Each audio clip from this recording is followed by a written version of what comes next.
Om Sang Saraswati Namaha. Namaste. Namaste, everyone. We have a question from Nanda. Please suggest pujas for those who have lost their jobs. Well, the first thing that comes to my mind is Lakshmi Puja. Losing your job is really a wonderful opportunity for us to take stock of our situation, to clarify our goals, to understand what it'll take to get us there. And maybe this was a blessing that I get the opportunity to explore a new path, something that I really want to do instead of had to do, and maybe I can find a better situation where people have more regard for what my contribution is to be than I had in my last position. So now, let's stop for a moment. As soon as we lose a job, let's think about, first of all, let's think about our financial situation. Are we capable of pulling on for some time? Do we have some savings? I hope so. This is my prayer to all of you, that you pay yourselves first. Put something in the bank for the rainy day. Put something in your savings for when you may lose your job. Or have some buffer there, some backup plan. And then when you understand that plan, then think about what you want to do with the rest of your life.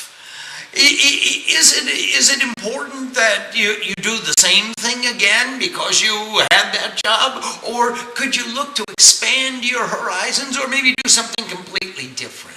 What would you like to do with your lives? That would be the greatest opportunity to avail, is to understand, well, maybe obviously I wasn't in the right place at the right time.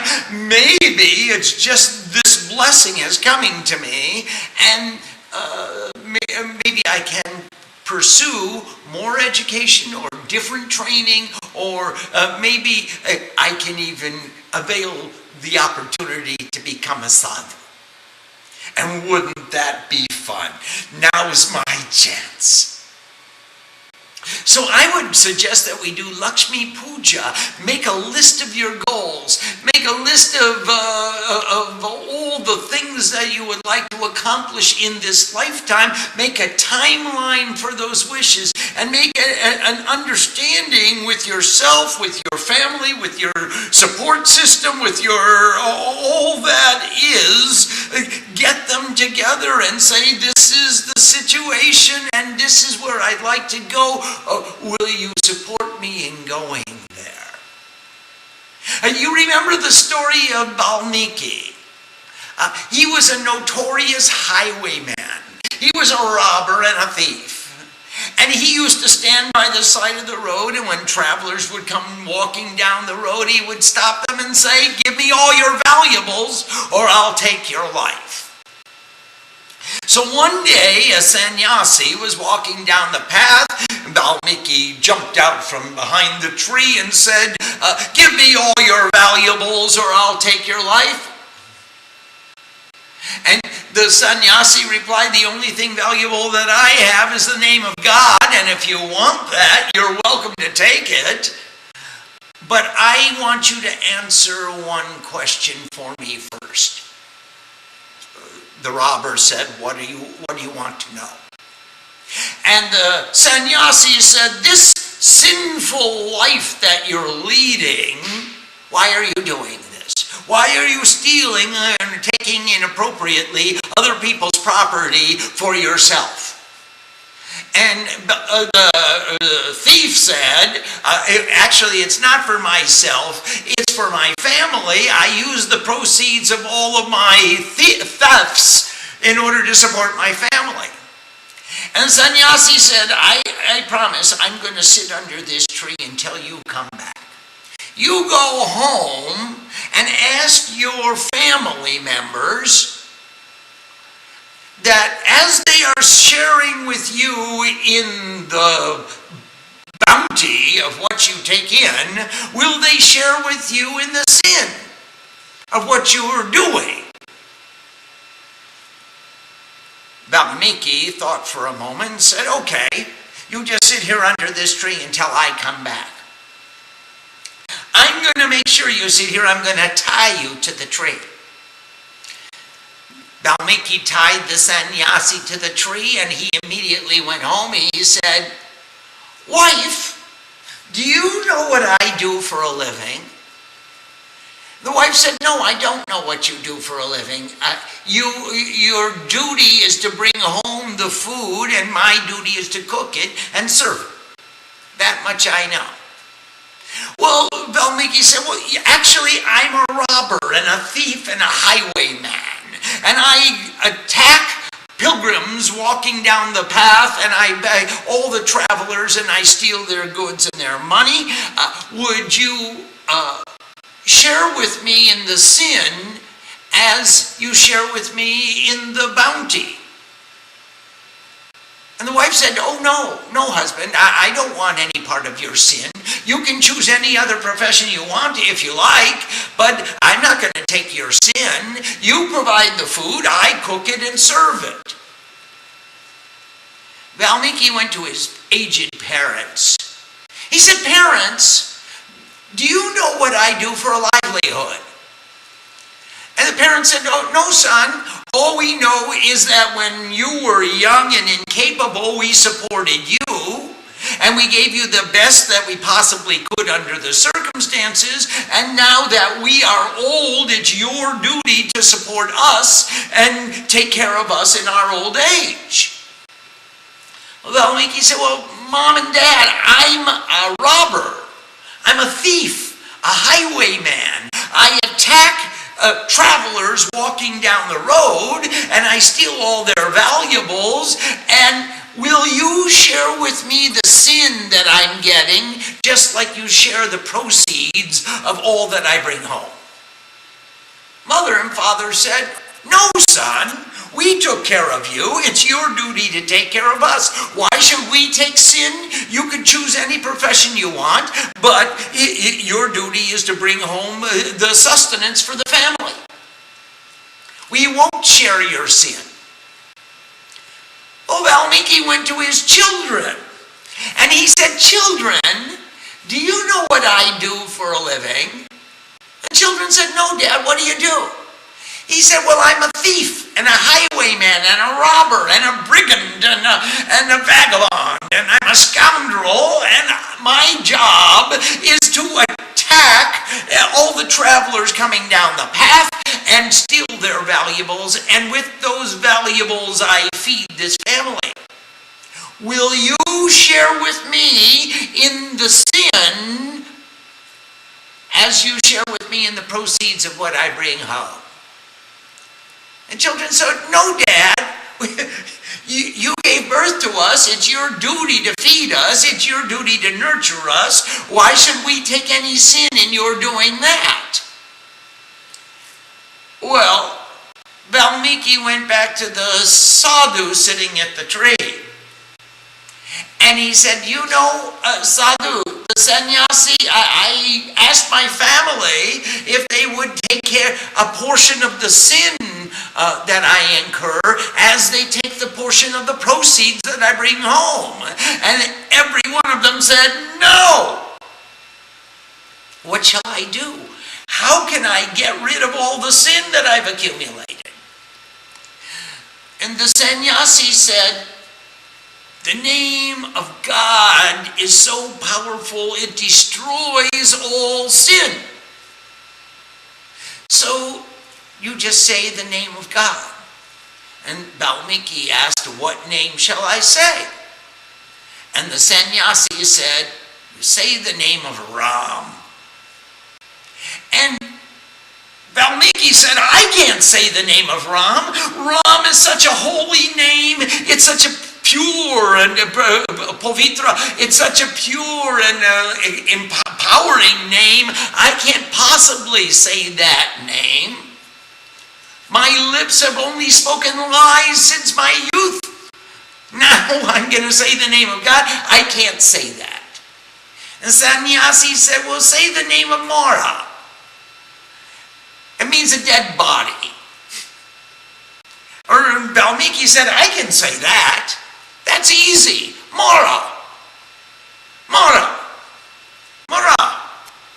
And he sat down and he started to say, Mara, Mara, Mara, Mara, Mara.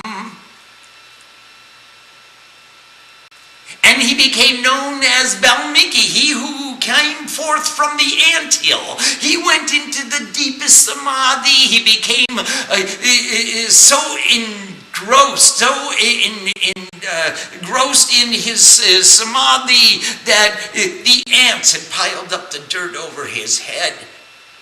And when people came to find him, they uncovered him from the anthill and they called him Rishi Valmiki. And he changed his profession. And he lost his job. It was a great opportunity for him to change his profession. He became sadhu. Here's a question about the loss of a house. Please suggest pujas for those who have lost their homes.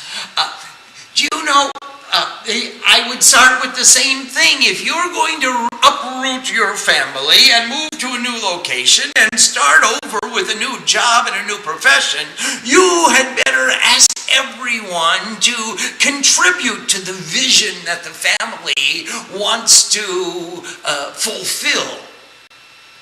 So ask input from everyone. What would be your ideal lifestyle? What would be your ideal residence? What would be your ideal location? Where should it be? What should it look like? What should it feel? And give everyone the opportunity to at least participate in creating the vision for the family goal. Because we are responsible as responsible sadhus, as thinking beings, for inspiring the participation of our families. So now let's think about what we can afford. Think about what we want. What's the end game? Maybe there's some steps we can take in between. Maybe we'll get a small house instead of a McMansion. And maybe we'll get something in the intermediate stages and we'll create a space that harmonizes all the goals for all the players on our team.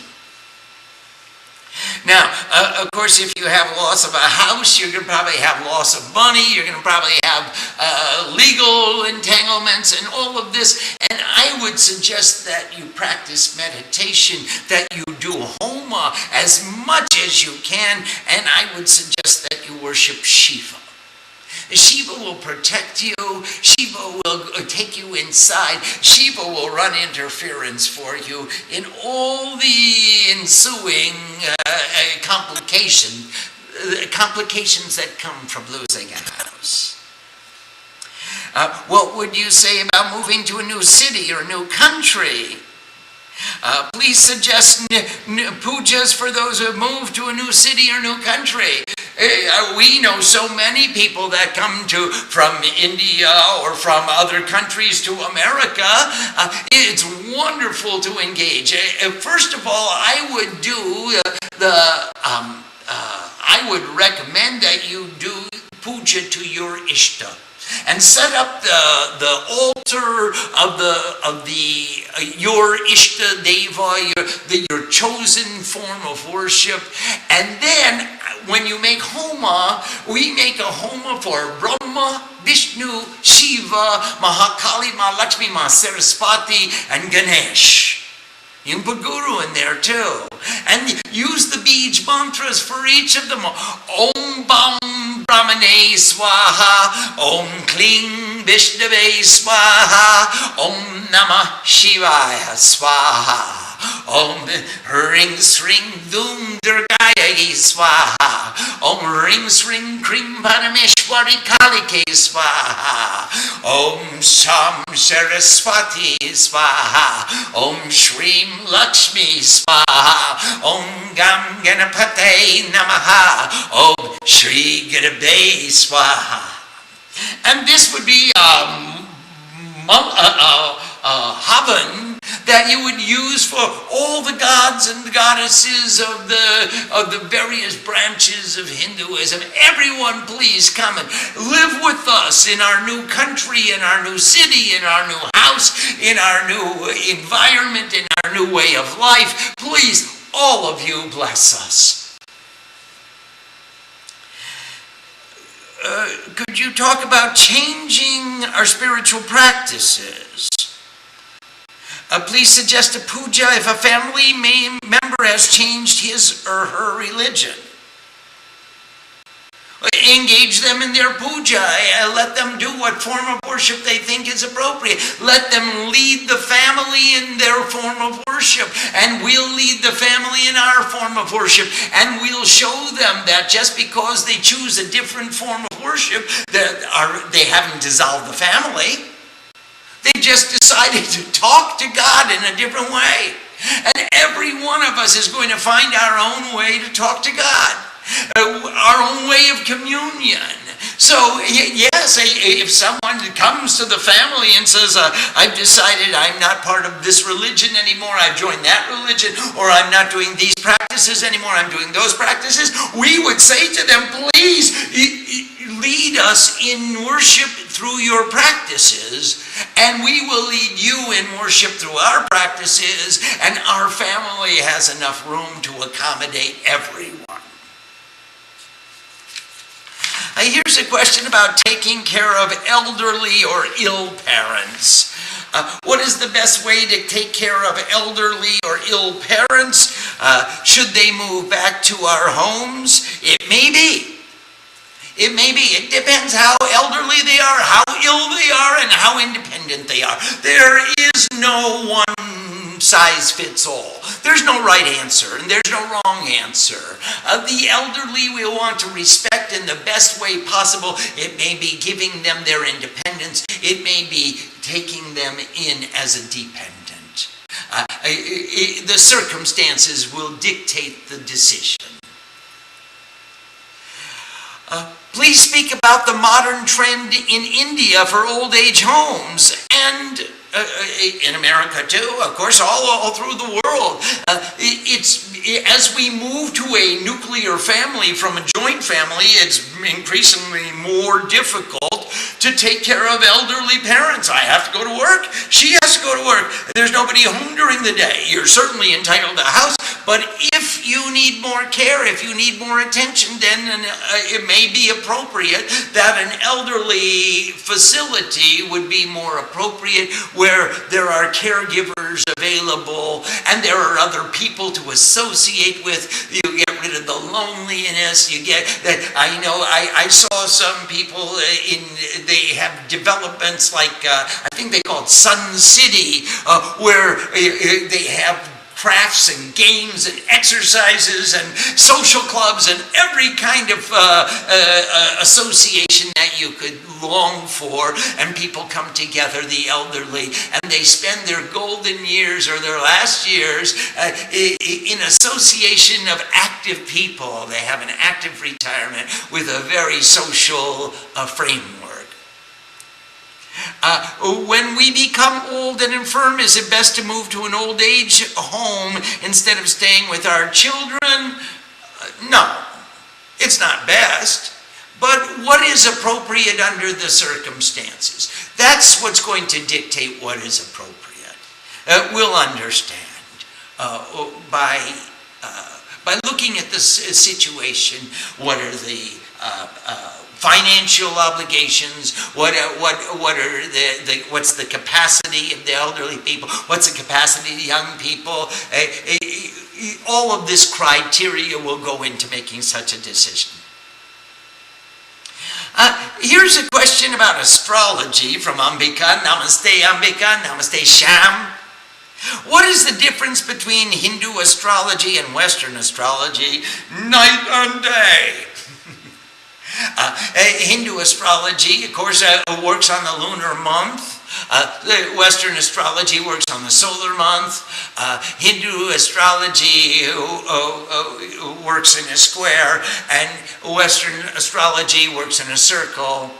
Hindu astrology tries to determine the intrinsic nature of an individual, a swabhav, your attitudes towards life. Western astrology tries to predict, will I win the lottery?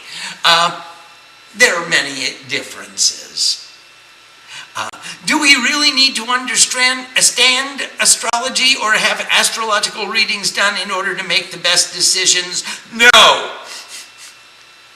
But it can be an aid. Now, the best decision is something that you know a priori, this is right for us. You've examined all the criteria. You know that this is a good thing to do. Now, that's the best decision. It's logical, it's clear, it's concise, it's determined, and it feels good. Now, if you go to the astrologer and say, how should I live my life? I don't think that's appropriate. You're giving up your empowerment to another individual. However, if you go to your guru and you say, that's the way I want to live my life, then you have a whole different attitude, a whole different inspiration, a whole different empowerment to try to conform your behavior or to empathize with the feelings of the guru. That's probably the better decision. Astrology can play a portion, but don't read the newspaper every day to see if today is the lucky day that you should ask for a raise at your work. What is the best way to use astrological information as a part of our life, but not be taken over by the need to know? Don't be taken over by the need to know. Most of the astrologers are guessing, as you are. So the necessity to consult the astrological information regularly is only limited to what puja do I do today? What is the name of the tithi? What is the name of the paksha? What is the name of the mas? This is the astrological necessity that you need every day. And now I'm going to do puja, and I know if I do puja and I worship God, I'm going to start this day right. Those were the questions on astrology. We have just a couple of other questions. Here's a question on the admission of children in daycare. Is it preferable to have one spouse at home taking care of the children versus both working outside and having the children grow up in daycare? Certainly it's preferable. But now, look at the finances, the economics of your family. Be practical. If you require two incomes in order to evolve and to get ahead and to be comfortable and to provide all the necessities for the children and for yourselves, then it may not be possible. So let's compromise and let's look for even more appropriate solutions. For example, could we have a homeschool, or could we have a member of the neighborhood take all the kids for a day, and each one of the families involved would take one day. I know when Shree and I came to America, we were involved in the homeschool system, and it became very popular very quickly. We soon had a whole backyard of kids that came to play with us and listen to stories and learn songs and make little murtis out of clay, and we did lots of fun things. It wouldn't be hard to find or to establish or inspire such a system in your neighborhood. So is it preferable to have one spouse? Yes, it is. But is it always possible? No, it's not. So do what you can. Here's a question from Julia from San Diego. Namaste, Julia Ma. Since Ma knows all, why does she ask us questions? Because she wants to know if you know it all. Do you know about yourself? Do you know where you're going? That's the question she's asking. Can you give an accounting of your own personal vision, your own personal viewpoint? And if yes, wonderful. She's not asking for the edification of her knowledge, but she's asking for the edification of your knowledge. Do you know where you're going? Do you know how you propose to get there? Here's a question from Usha. Namaste, Usha Ma. Swamiji, would you advocate the Vedic teaching of Vastu? Where did it come from? Well, you obviously answered it. It came from Vedas. Would I advocate it? No, I would not. That is not part of my personal discipline. I would advocate the teaching of Chandi. I would advocate the teaching of puja. I would advocate the teaching of Homa, of Darshan Shastra, of philosophy. I'm busy in my own field. I'm too busy in my own field and too compartmentalized to know much about Vastu. I do know that there is such a thing. I know it deals with architecture, and it also deals with the history of construction. I have a vague idea about it, but no, I would not advocate the teaching of Vastu. I would advocate the teaching of the subjects that I know. Here's a question from Papia. Namaste, Papia. I have recently heard of gurus giving Shaktipat. What is Shaktipat? Papia, Shaktipat is something different to everyone who gives and everyone who receives. I know many gurus who give Shaktipat to 100 or 200 people in an evening, and they file past and they whisper a mantra in their ear, or they give them a card with a mantra on it and say, you've been initiated and here is your Shakti. And I also remember that Vivekananda went to Ramakrishna and Ramakrishna touched him. Or Ramakrishna went to Totapuri and Totapuri touched him, and Ramakrishna went into Samadhi for 3 days. Now that's Shaktipat. There is so much misinformation about who is capable to give Shaktipat.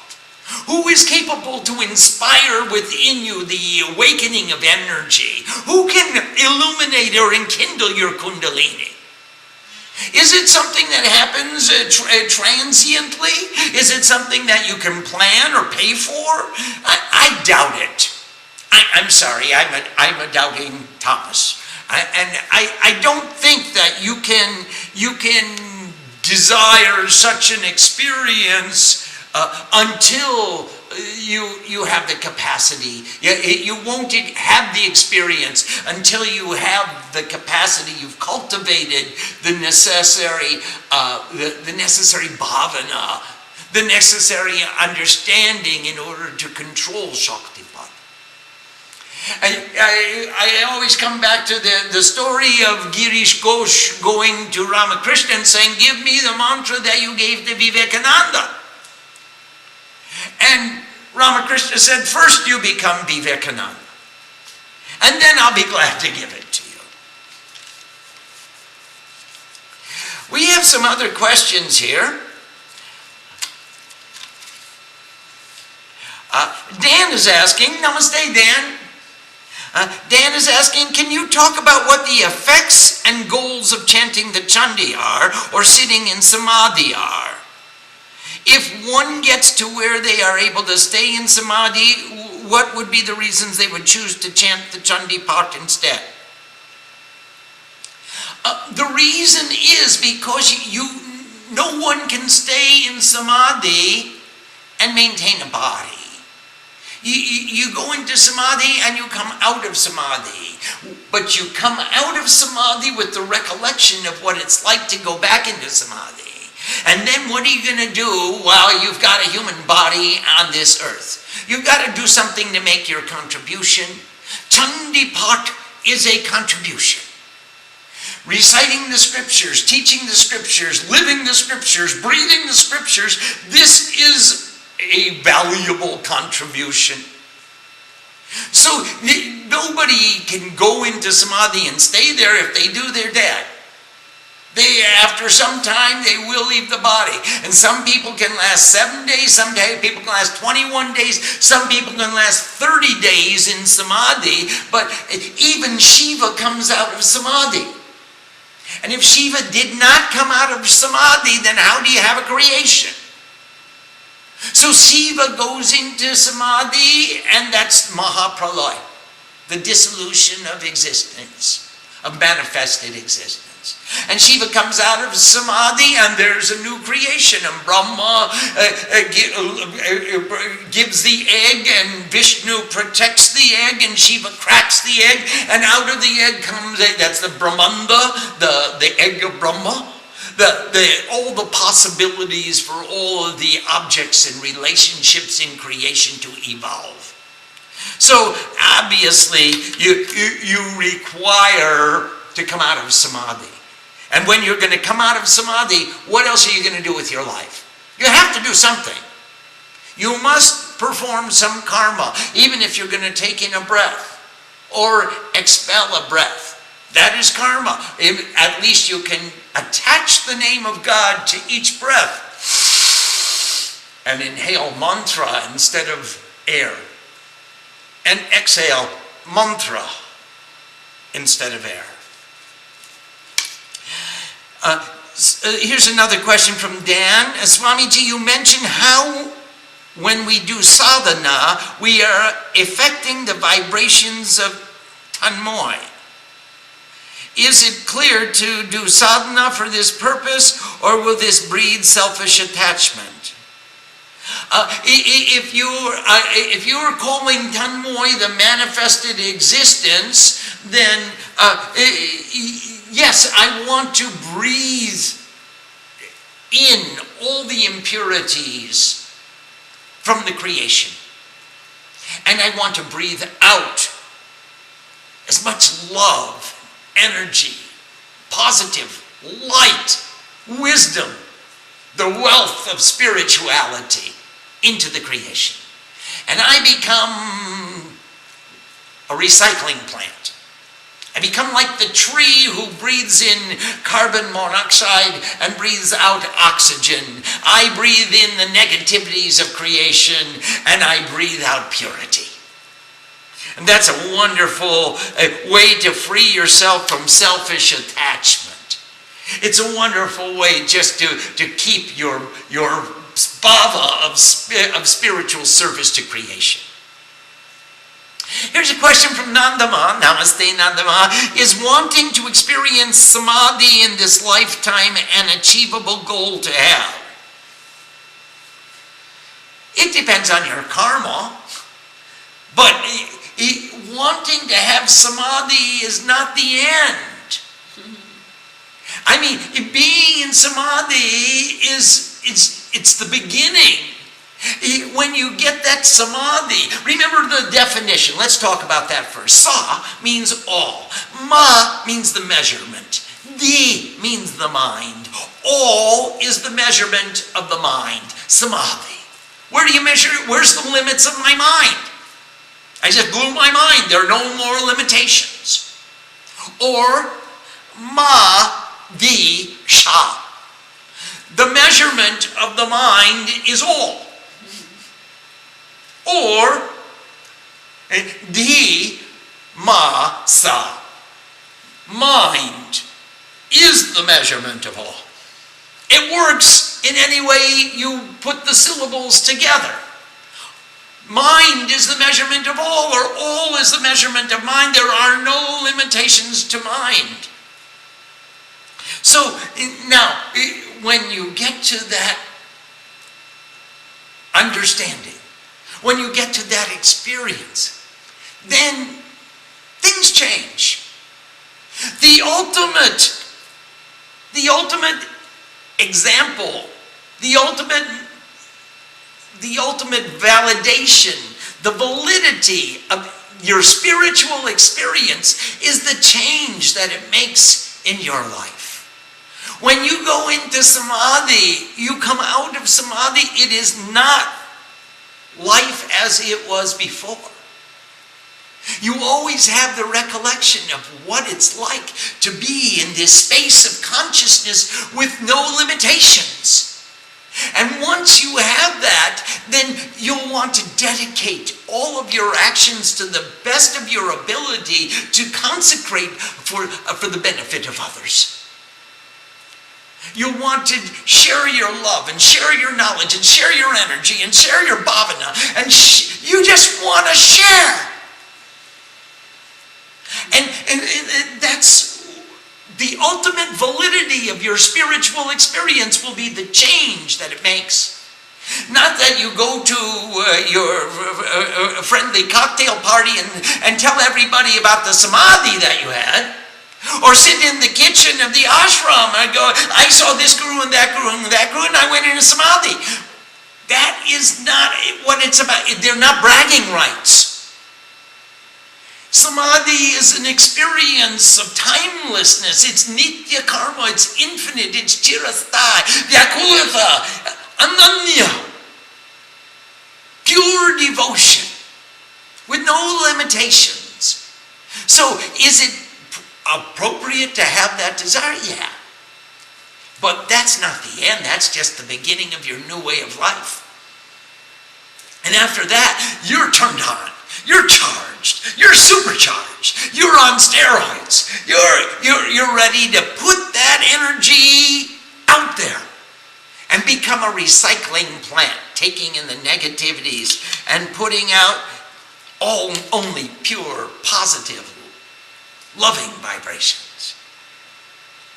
Here's a question from Ambika. Namaste, Ambika. If we are holding a mala, we cannot make a mudra with both hands. Should we hold the mala in one hand and make a mudra with the other? Does this unbalance the energy? It depends what mudra you want to make. There are many mudras, like Gyan mudra, where you can hold the mala in one hand and hold the mudra in the other if it becomes necessary. There are other mudras where you need both hands in order to complete the mudra. For example, Denu mudra, which I'm performing right now. Or this is also called Amritikaran mudra. It's the cause of the dripping of the nectar. And you can see it's Denu mudra because it's the cow pouring forth the purity, the clarity of consciousness. Or it's Amritikaran mudra because it is the cause of the nectar of pure devotion. So if you're doing a two-handed mudra, you need both hands. Leave the mala. Why would you do a mudra and japa at the same time? I don't understand that. It's not called for in the puja. Yeah.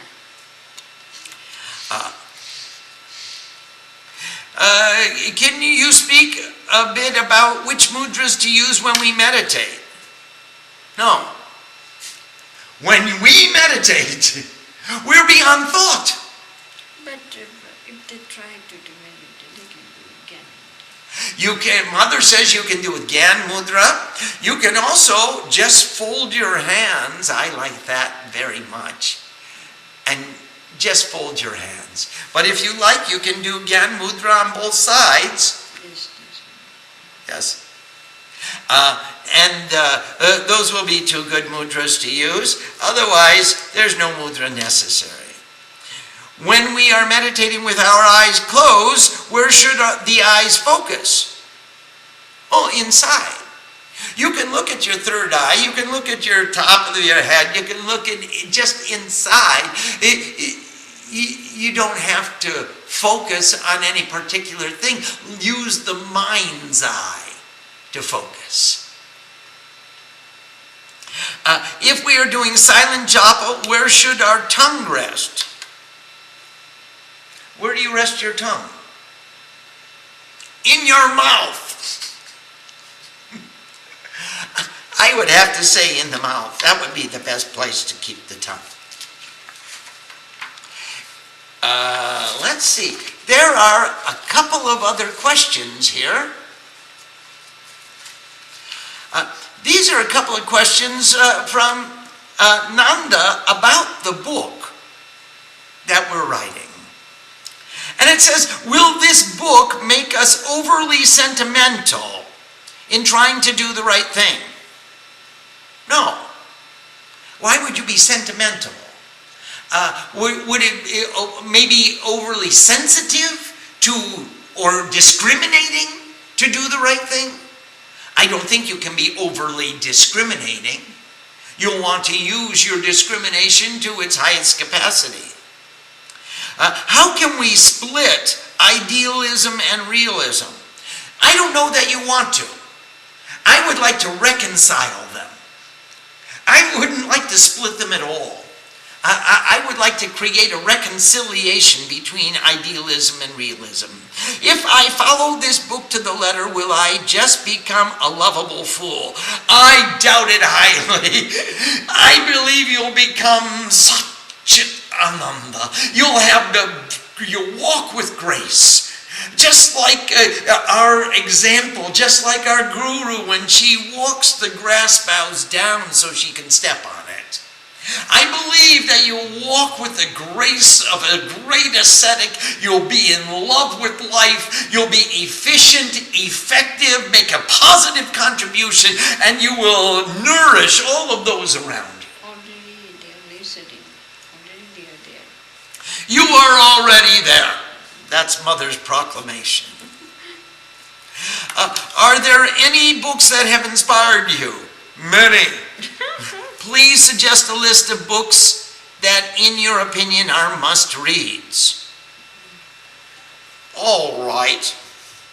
Do you know, the ones that I've translated are the ones I really love the most.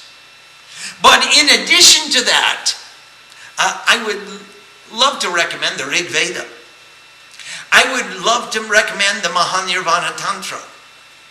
I would like to recommend the Tantra Sara. I could go on and on.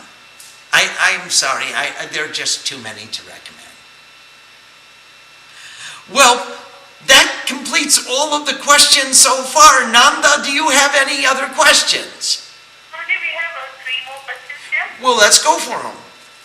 Guruji, question from Kumari from Canada. Namaste, Kumari Ma. Asking, can we use the intonation that Ma uses for the Durga Puja for all our pujas and chanting?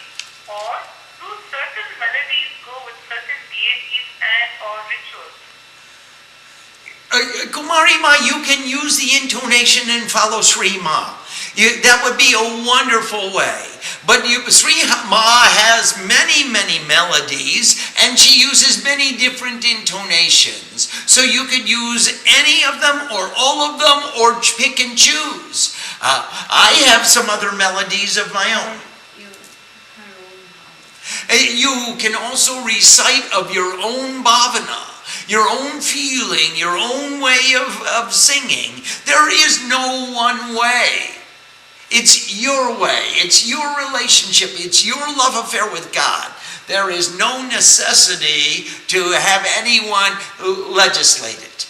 However, if you want to follow Mom, you will not get into trouble. Nanda?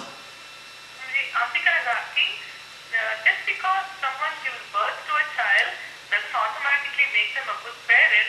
So if one of parents have been unsatisfactory parents, such as physically or verbally abusive, what is our obligation to them?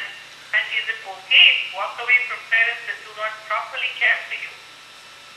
Absolutely.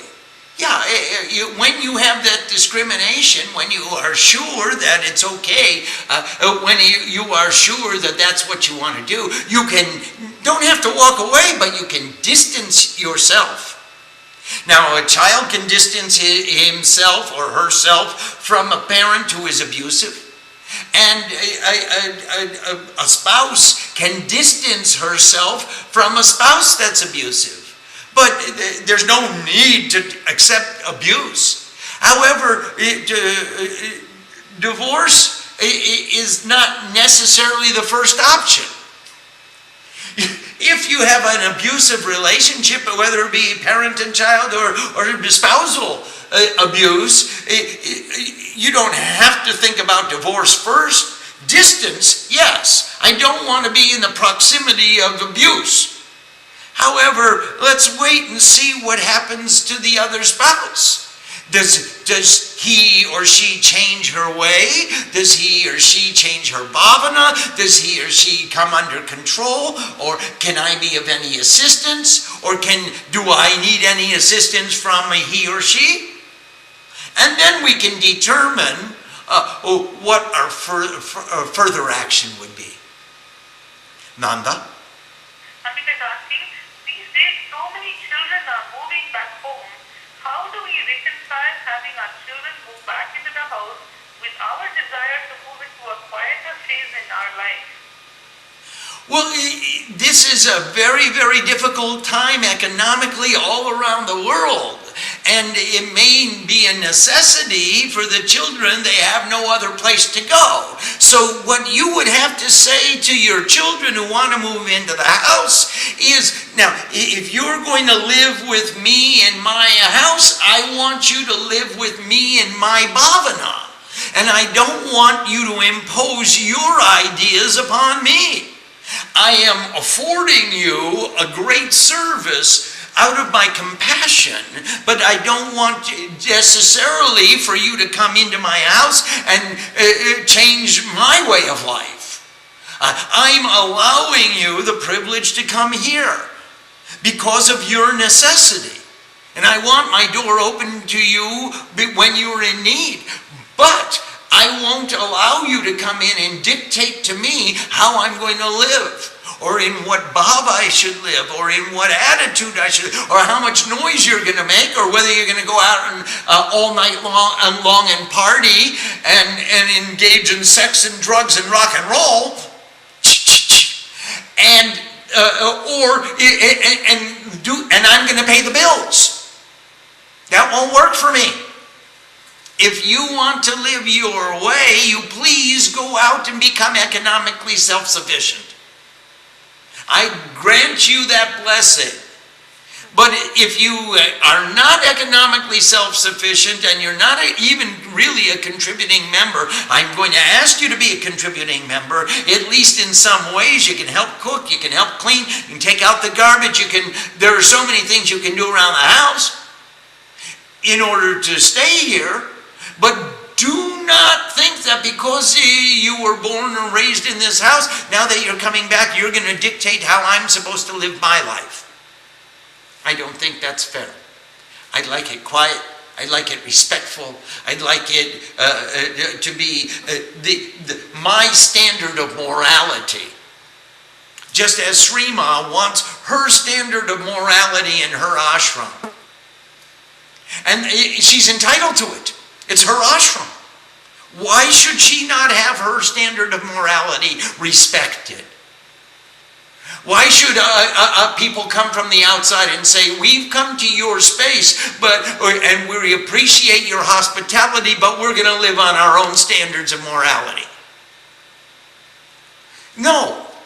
Our door is open to people who want to learn our way and to experience our bhavana and to share with us in the way that we want to share, not to come into our house and camp in my living room and say, this is the way you're going to live from now on.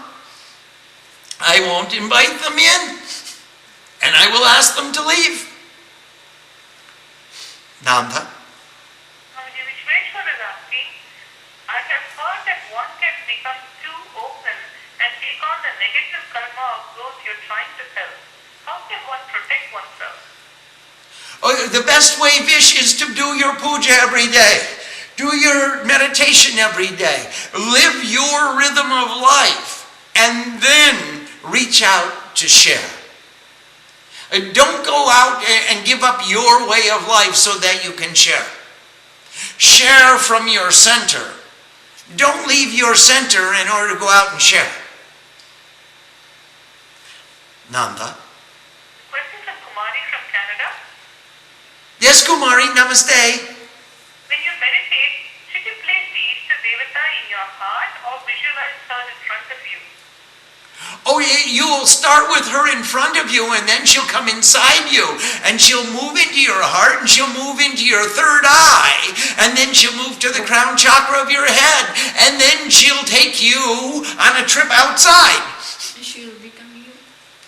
She will become you. Nanda? Swami, Kumari from Canada is asking, what translation of Mahanirvana Tantra would you recommend? Sir John Woodruff, Arthur Avalon. He spoke to me as a lawyer to a lawyer, and I have the highest respect for him. Every opinion he rendered was a judicial decision. And that's how he wrote. Nanda? The Amrita is asking, what are your thoughts on practice meditation? Is this a practice to try? Absolutely. It's very important. Your mouth can say many words, but your eyes are a window to your soul. You just look me in the eye and say that. Look her in the eye and say that. Tell her how you love her. And let her look at you back. And take her inside you. It's a wonderful practice.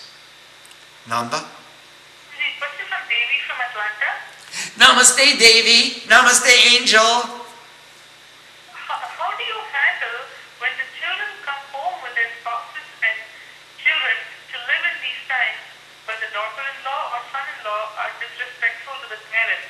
You don't want to kick out your child, but the spouse is cruel and yelling. Oh, well then you have no choice but to kick them out. You have to say that this is my house. I'm taking care of this house. I have some ownership here. I have territorial right, and you don't have the right to abuse my daughter in my house.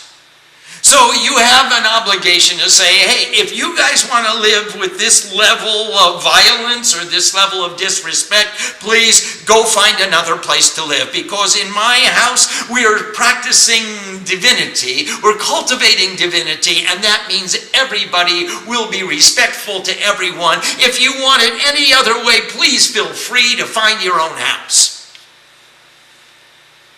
I hope that solves the problem, Davy. Nanda? Swami, the Ambika is asking, what are the benefits of Likit Japa, the one that we read? Does it matter what mantra we write, and how do we choose? I'm sorry, I didn't understand the benefits of what? The Likit Japa, Swami, the one that when we write in a book, I see. Constantly? Yes. There are benefits to it. I would prefer that you do Mala Japa rather than Likit Japa. There are benefits to Likit Japa for those who cannot concentrate. Then they can write it down and keep writing and writing and let their minds wander while they're writing. But if you can do silent japa, if you can do even a pumsh japa, remember the three ways of doing japa. One is shabda, where you audibly speak the mantra. Pumsha, where your lips move, but no sound comes out. And the other is manas, where you just think the mantra. Try those three first. If you cannot sit still with those three, then you can start writing. Nanda? Swami, here is a question from all of us in the class. Yes, please. Would you consider taking classes on the Rig Veda or Upanishads or Patanjali Sutras or the festivals in a year or anything as far as we are concerned? Anything, just so that we could have more classes.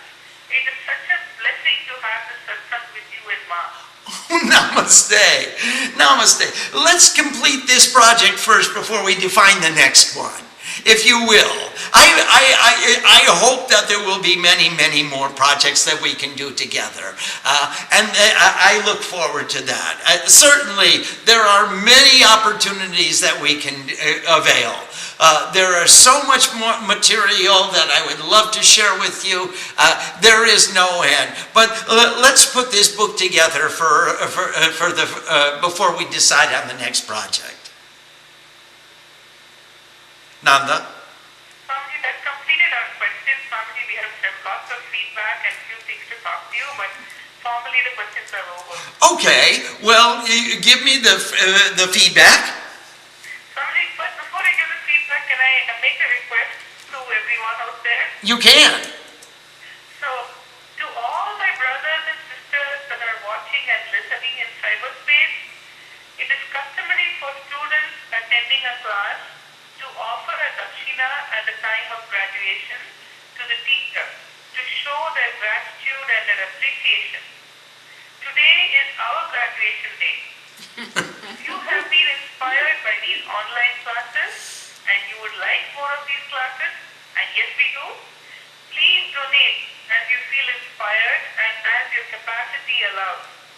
If you would like details on how to sponsor these classes, please check out our website www.shreema.org. Thank you so much and congratulations for graduating this class. Jai Shreema, Jai Swamiji. Joy, everybody. Joy, everybody. Namaste. Thank you. Swamiji, and some feedback from our class, if I may. Please. Amrita has written this beautiful haiku for all of us. Beloved Shreema, we sit at your lotus feet. We are filled with love. Swamiji, your words enlighten us, heart and soul, and we are transformed. From birth to death, ideals for a well-lived life. This will set us free. We are truly blessed. Thank you, Ma and Swamiji. We are so grateful.